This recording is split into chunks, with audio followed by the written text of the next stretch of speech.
Today we're going to be looking at some different sound problems. Specifically, we're going to be looking at the issue of sound intensity, as it says right here. So I think there's one primary equation which is going to be involved in most of these problems on sound intensity, and that's the equation by which you can calculate the decibel level of a sound based on its intensity. So that's right up here at the top. So we're going to say that beta is that answer of how loud or intense the sound is. And we're going to be measuring that in decibels, which of course is 10 times the unit of Bell invented by the inventor of the telephone, Alexander Graham Bell. So that's the SI unit that we're going to be working with. So you can see that this is a logarithmic relationship, and that's because of the way that sound works via the perception of the human ear especially. So we're always going to be taking the logarithm of the intensity that we're looking at, the sound that we're looking at, versus some reference frame, which is going to be called intensity sub zero. Okay, so this is going to be basically an order of magnitude relationship because our intensity will be some power of 10, perhaps like -9, some number times 10 to the -9th power, that order of magnitude, and the intensity that we want to compare to can be chosen by us, but generally, since we're talking about human hearing and how intense the sound feels to, or how loud the sound feels to us, we're going to use the bottom threshold of a sound that's audible to a normal human being. And so that is going to be on the order of 10 to the -12th power. So that's what we're going to do for all of our problems, at least. So you can see that these guys have an order of magnitude that's basically 3 apart. So then that 3 is basically the bells, and then this 10 is going to turn it into decibels, and that'll be how many decibels that sound feels in terms of its loudness. All right, so let's look at the first problem. This one says sound intensity on the street. At a busy street corner, the sound level is 70 decibels, so they give us the intensity right there. What's the intensity of the sound there? Basically what's the loudness according to the human ear? Well, I guess that's not what they asked for. They gave us the decibel level. That's the loudness according to the human ear. What's the actual intensity of the sound? They didn't give us I misspoke. All right, so let's plug into the relationship, or let's deconstruct the relationship. Perhaps we'll just solve it. I think that that's the way the book wanted you to approach this. Kind of up to you. You could plug in 70 right away. It doesn't really matter. You know what? Let's just do it that way. Let's plug in 70 right away. So we're going to have 70 equals 10 logarithm of the intensity that we're searching for divided by our standard of comparison, or in other words, the bottom threshold for human beings. So we'll solve this equation for I. And we already know I sub 0, so we're going to plug that in. They gave it to us right here, and that's the number for I sub 0, which you should be using in all the problems, unless directed otherwise. Anyway, so to solve for I, we're going to divide by 10 first. That gives us 7 equals the logarithm of the thing we're searching for, divided by 1 times 10 to the -12th. We know that number. So remember, to get rid of a logarithm in mathematics, you apply the exponential operator. This is really logarithm base 10 since it doesn't say the base. So we're going to operate with exponential base 10 on both sides. That'll cancel out the logarithm. So we have 10 to the 7th equals I divided by, and since that's just 1, it's basically, I don't even need this. It's just going to be 10 to the -12th here.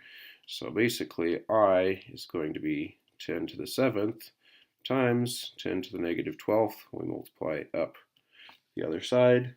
So that's going to be, if you add the exponents, 10 to the -5th.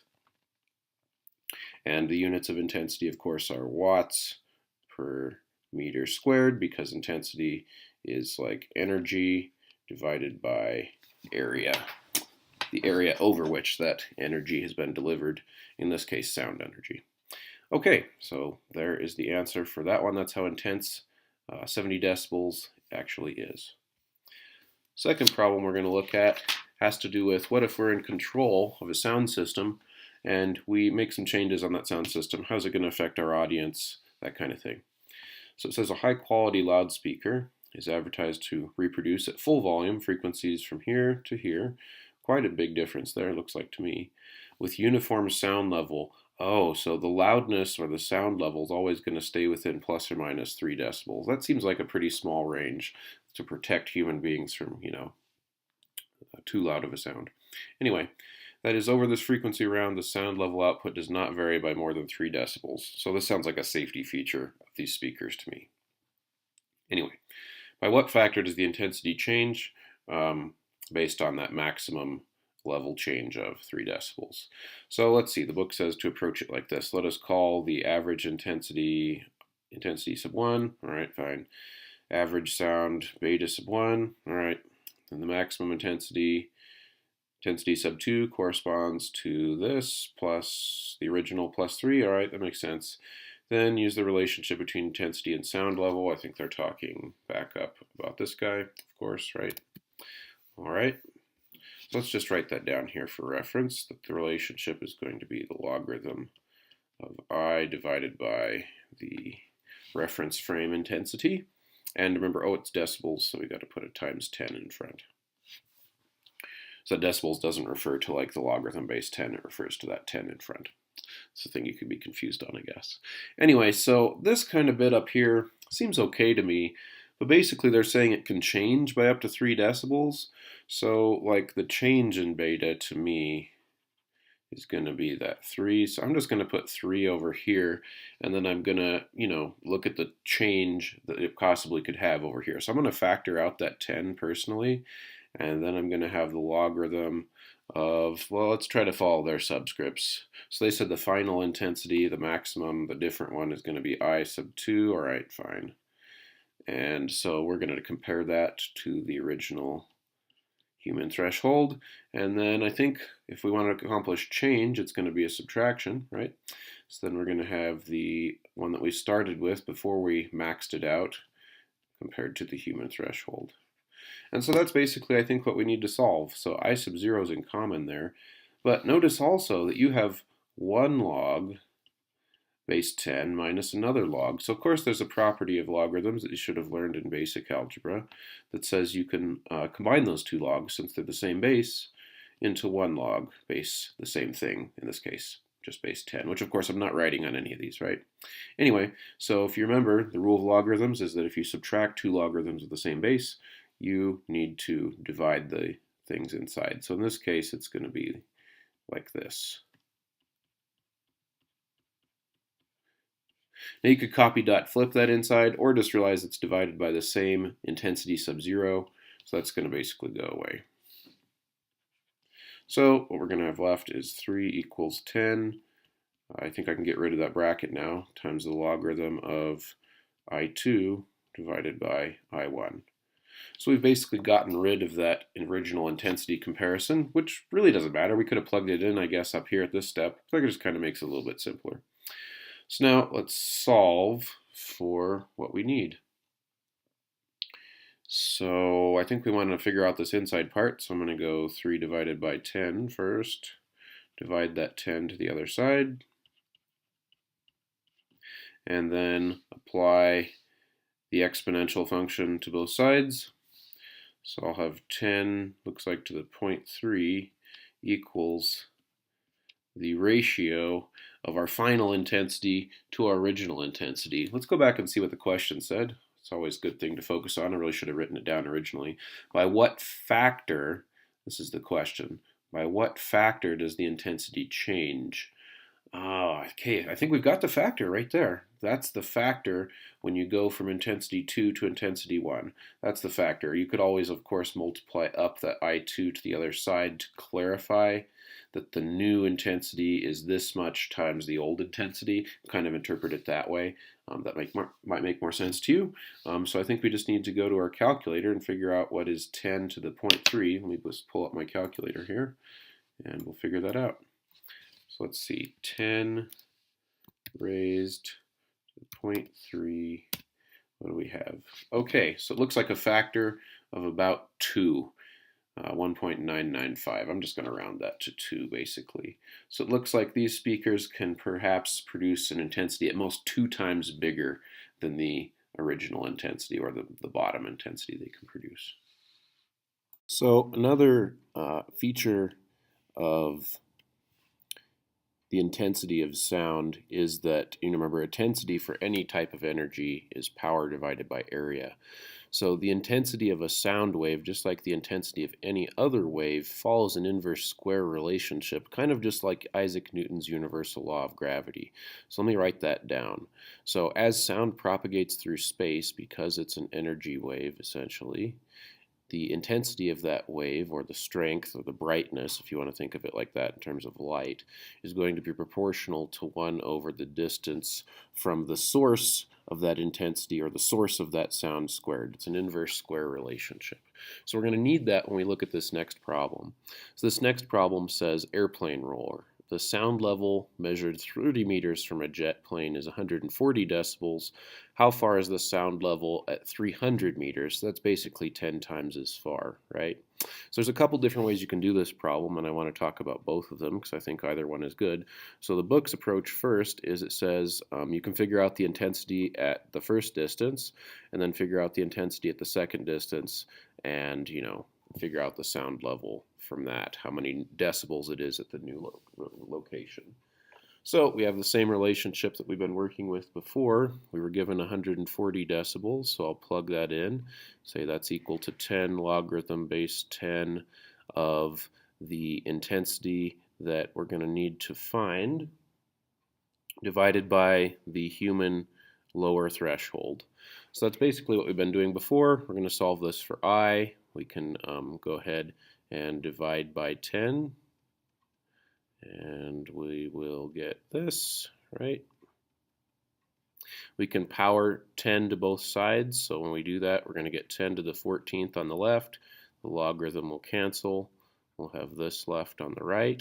When we multiply that 10 to the negative 12th up the other side, the exponents will add, and we'll have 10 squared is the intensity. So in other words, 100 is the intensity at that distance of 30 meters. So now what we need to do is remember that in terms of distance, the intensity is going to be proportional to 1 over the distance squared. So basically what we have here is that 300 meters is 10 times as far. That's 10 times more, 10 times as far. So when we think about that, that's going to be 1 over that 10 times more squared in terms of the inverse square relationship. So that's going to be 1 over 100 that this intensity is cut down to.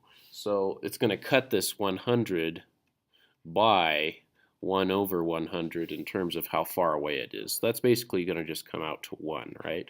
So then we can plug back into our original relationship and solve for the new decibel level. So now we've got decibels, or I guess we were calling it beta before, so we might call it beta, equals, and now we have 10 logarithm of 1 over 10 to the negative 12th.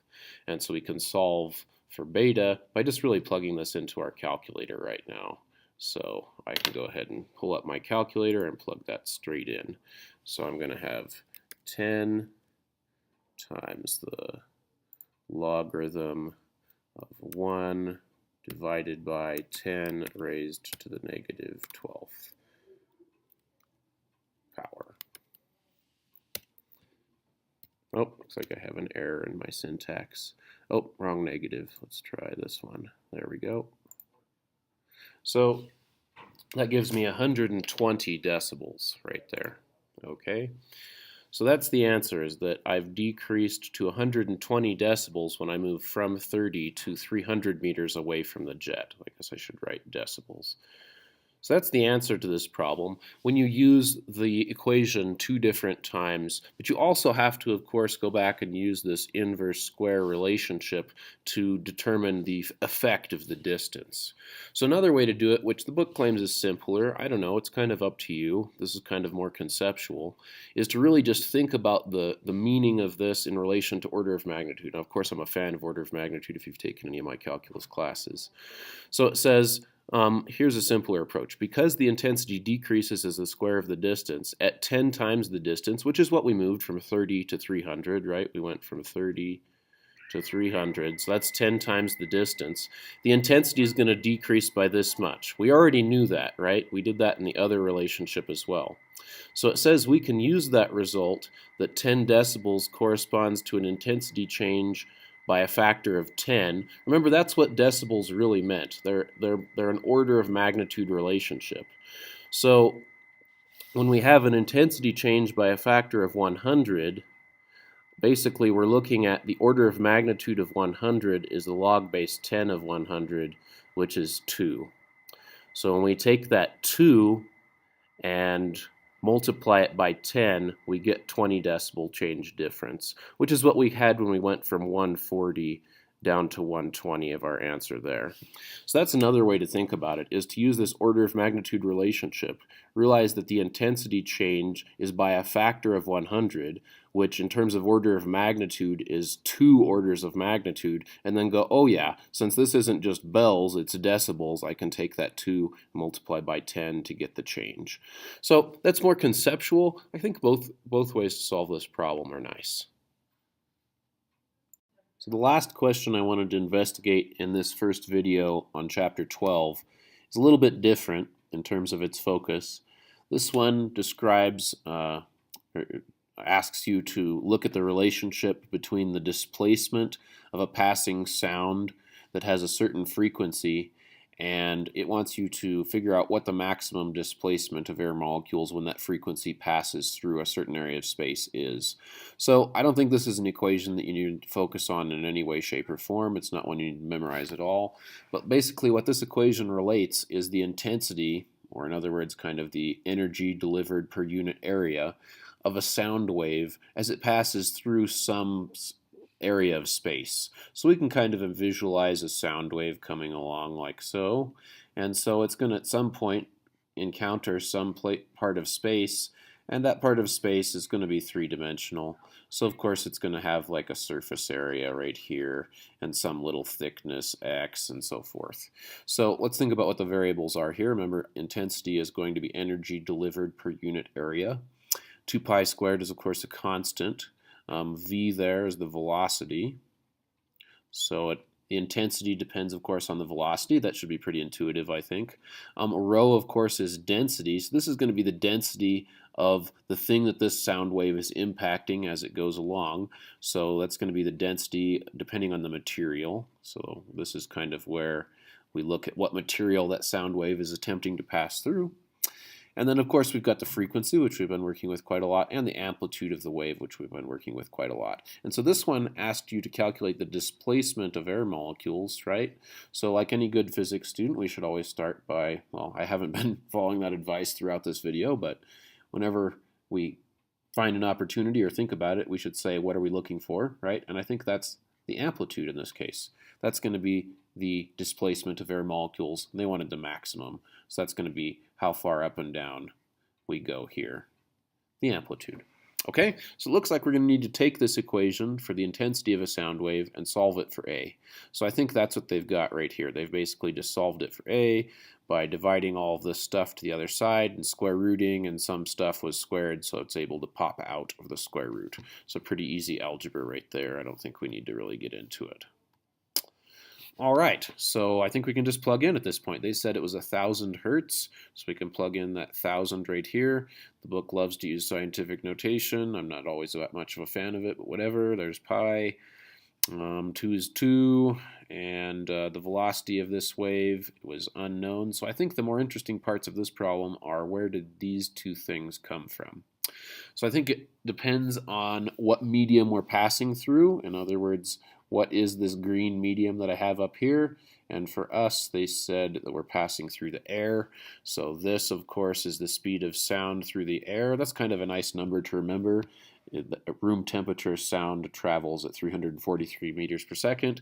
And this I definitely would have had to look up myself. That's the density of air in a typical standard temperature and pressure environment.